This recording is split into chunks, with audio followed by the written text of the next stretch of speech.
सुप्रभातम। नमो नमः। ऑनलाइन कक्षाओं में सभी भैया बहनों का हार्दिक स्वागत, अभिनंदन। आज हम कक्षा सप्तमी, विषय संस्कृत, पंचमः पाठ पंडिता रमाबाई, इस पाठ का अध्ययन करेंगे। इस पाठ में हम पंडिता रमाबाई के जन्म, उनके माता पिता, उनकी शिक्षा और उनके द्वारा किए गए कार्यों की जानकारी प्राप्त करेंगे। तो आइए अब हम पाठ का अध्ययन करते हैं। तो आइए अब हम पाठ प्रारंभ करते हैं। स्त्री शिक्षा क्षेत्रे अग्रगण्या पंडिता रमाबाई 1858 तमे ख्रीष्टाब्दे जन्म अलभत। स्त्री शिक्षा के क्षेत्र में अर्थात स्त्रियों को शिक्षित करने के कार्य में अग्रगण्या अर्थात सबसे अग्रणी, सबसे आगे पंडिता रमाबाई। देखिए पंडिता शब्द आया क्योंकि स्त्रीलिंग शब्द है। रमाबाई कौन है? स्त्री है। अगर यहाँ कोई पुरुष होता, पुल्लिंग होता, तो यहाँ आता पंडित, और स्त्रीलिंग है इसलिए आया पंडिता रमाबाई। स्त्री शिक्षा के क्षेत्र में स्त्रियों को शिक्षित करने के कार्य में अग्रणी, सबसे आगे पंडिता रमाबाई 1858 तमे ख्रीष्टाब्दे अर्थात सन 1858 में जन्म अलभत अर्थात जन्म हुआ या जन्म लिया। देखिए लंग लकार रूप है यहाँ पे और प्रथम पुरुष एक वचन। तस्याः पिता अनंत शास्त्री डोंगरे, माता च लक्ष्मीबाई आस्ताम। तस्याः पिता उनके पिता, किसके? रमाबाई के, तो इसीलिए यहाँ स्त्रीलिंग शब्द था, तो यहाँ आया तस्या। और पुल्लिंग होता है यहाँ कोई व्यक्ति और उसके पिता के बारे में बात करते, तो यहाँ आता तस्य। तस्याः पिता उनके पिता अर्थात रमाबाई के पिता अनंत शास्त्री डोंगरे और माता लक्ष्मीबाई थी, अर्थात माँ का नाम लक्ष्मीबाई और पिता का नाम अनंत शास्त्री डोंगरे। देखिए आस्ताम शब्द आया है, यह भी लंग लकार का प्रयोग हुआ है यहाँ पे, और प्रथम पुरुष द्विवचन, क्योंकि माता और पिता दो हैं इसलिए द्विवचन का प्रयोग हुआ है। तस्मिन् काले स्त्री शिक्षाया स्थिति चिंतनीया आसीत। तस्मिन् काले उस समय, अर्थात जिस समय रमाबाई का जन्म हुआ, तस्मिन् काले उस समय। देखिए तस्मिन में कौन सी विभक्ति हुई है? सप्तमी विभक्ति, और रूप है तत्शब्द रूप। सप्तमी विभक्ति एक वचन, तो तस्मिन् काले उस समय स्त्री शिक्षाया स्त्री शिक्षा की अर्थात षष्ठी विभक्ति। देखिए यहाँ लता शब्द रूप की तरह चलेंगे, तो स्त्री शिक्षा की स्थिति चिंतनीय आसीत, चिंतनीय थी अर्थात अच्छी नहीं थी, यानी उस समय स्त्रियों की शिक्षा नहीं दी जाती थी, स्त्रियों को पढ़ाया लिखाया नहीं जाता था, क्योंकि सभी यही जानते थे कि स्त्रियों का क्या है, पढ़ा के लिखा के क्या करेंगे, उन्हें विवाह करके ससुराल जाना है और घर गृहस्थी संभालनी है। इसलिए उस समय स्त्री शिक्षा की स्थिति यानी स्त्रियों की पढ़ाने लिखाने की जो स्थिति थी वह चिंतनीय थी। तो देखिए यहाँ पे भी आसीत शब्द आया है, तो प्रथम पुरुष एक वचन लंग लकार में और अस धातु का प्रयोग हुआ है। भूतकाल स्त्रीणाम कृते संस्कृत शिक्षणम प्रायः प्रचलितम नासीत। स्त्रीणाम कृते, देख ली कृते शब्द आया है यानी के लिए, स्त्रियों के लिए संस्कृत शिक्षणम संस्कृत शिक्षा प्रायः प्रचलितम यानी प्रचलित नासीत नहीं थी। तो देखिए यहाँ संधि करेंगे नासीत में, तो होगा न प्लस आसीत, न यानी नहीं, आसीत माने थी। स्त्रीणाम कृते षष्ठी विभक्ति होगी कृते के योग में, तो स्त्रियों के लिए संस्कृत शिक्षा की प्राय प्रचलन या प्रचलित नहीं थी। अर्थात स्त्रियों को शिक्षा, और वो भी संस्कृत शिक्षा, नहीं दी जाती थी। किंतु डोंगरे रूढ़िबद्धां धारणां परित्यज्य स्वपत्नीं संस्कृतम अध्यापयत।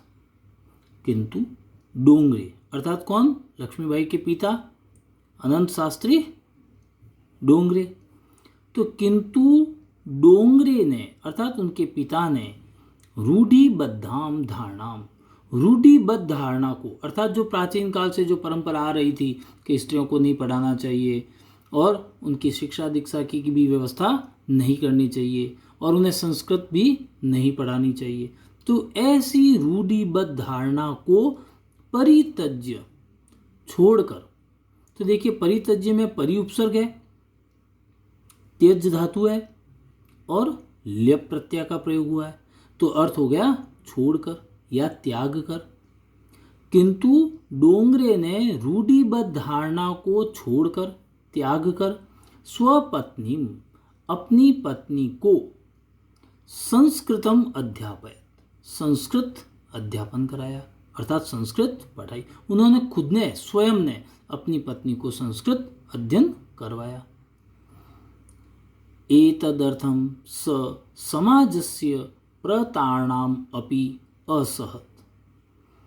एतदर्थ, इसके लिए, किसके लिए? जब उन्होंने अपनी पत्नी को संस्कृत पढ़ाई, तो एतद अर्थ, इसके लिए, सह मने उन्होंने, अर्थात अनंत शास्त्री डोंगरे ने, रमाबाई के पिताजी ने, समाजस्य प्रतारणाम, समाज की प्रताड़ना को, अर्थात समाज के द्वारा दिए जाने वाले कष्ट को, कि जैसे किसी को जाति से बाहर कर दिया या जो इनसे बोलेगा उनसे भी कोई संबंध नहीं रखेगा, इस प्रकार का समाज का जो प्रताड़ना थी, समाज की जो यातना थी, उन्होंने वह भी असहत, सहन की।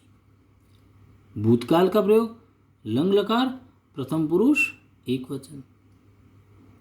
अनंतरम, इसके बाद, रमा अपि स्वमातुः संस्कृत शिक्षां प्राप्तवती। अनंतरम, इसके बाद, रमा अपि, रमा भी, अर्थात रमाबाई भी, स्वमातु, अपनी माता, कौन अपनी माता? उनकी माता का क्या नाम था? लक्ष्मीबाई। तो इसके बाद रमा भी अपने माता से, रमा ने भी अपनी माता से संस्कृत शिक्षा प्राप्तवती, संस्कृत शिक्षा प्राप्त की। अब देखिए प्राप्तवती शब्द है स्त्रीलिंग, और अगर यहाँ पुल्लिंग कोई होता व्यक्ति तो यहाँ आता प्राप्तवान, और कौन सा प्रत्यय होता है? तवतु प्रत्यय। तो प्राप्तवती और प्राप्तवान पुल्लिंग और स्त्रीलिंग में।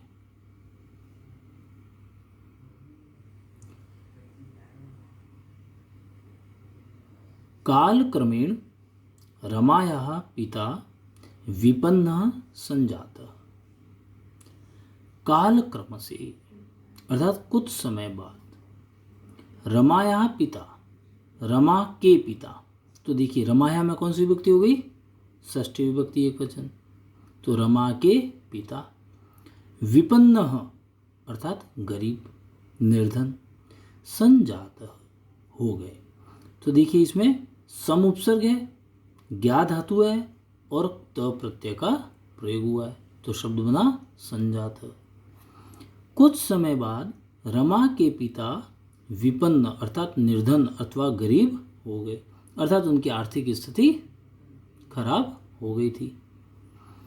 तस्याः पितरौ ज्येष्ठा भगिनी च दुर्भिक्ष पीड़िताः दिवंगताः। तस्याः पितरौ, उनके पिता, देखिए तस्या कौन है? स्त्रीलिंग शब्द का प्रयोग हुआ है, तो रमाबाई, तो उनके पिता। अब देखिए पितरौ शब्द जो है वो माता और पिता दोनों को संबोधित करता है, तो इसका समास विग्रह करेंगे तो होगा माता च पिता च, यह एक से समास कहलाता है। तो तस्याः पितरौ, उनके पिता, माता पिता, और ज्येष्ठा भगिनी, और उनकी बड़ी बहन, दुर्भिक्ष पीड़िता दिवंगता, दुर्भिक्ष पीड़ित हुई अर्थात अकाल पीड़ित। दुर्भिक्ष का मतलब होता है अकाल, यानी खाने पीने की कमी हो जाना। तो अकाल पीड़ित होकर दिवंगत हो गए, अर्थात इनके माता पिता और इनकी बड़ी बहन का देहावसान हो गया।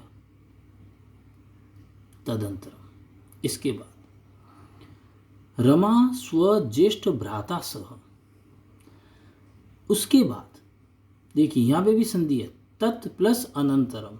तत् यानी इसके, अनंतर यानी बाद, यानी माता पिता और बहन की मृत्यु के बाद। तदंतरम, इसके बाद रमा स्वज्येष्ठ भ्राता, स्व मने अपने, ज्येष्ठ भ्राता अर्थात बड़े भाई के, सह मने साथ, पदभ्याम समग्रम भारतम अभ्रमत। पदभ्याम अर्थात पैदल ही, समग्र यानी संपूर्ण, भारतम यानी भारत, अभ्रमत यानी घूमी। इसके बाद रमा स्वज्येष्ठ भ्राता अपने बड़े भाई के, सह मने साथ। देखिए सह शब्द के पहले कौन सी विभक्ति का प्रयोग हुआ है? तृतीया। तो सह शब्द के योग में कौन सी विभक्ति होती है? तृतीया। तो भ्राता में तृतीया विभक्ति का प्रयोग हुआ है। तो इसके बाद रमा अपने बड़े भाई के साथ, पदभ्याम देखिए द्वितीय विभक्ति, तृतीय विभक्ति का द्विवचन है, तो पैदल ही, समग्र भारतम संपूर्ण भारत, अभ्रमत घूमी, अर्थात पैदल ही अपने भाई के साथ यात्रा की। आज अब हम यहीं तक अध्ययन करेंगे। अगली कक्षा में हम आगे के भाग का अध्ययन करेंगे। तब तक पुनर्मिलामः।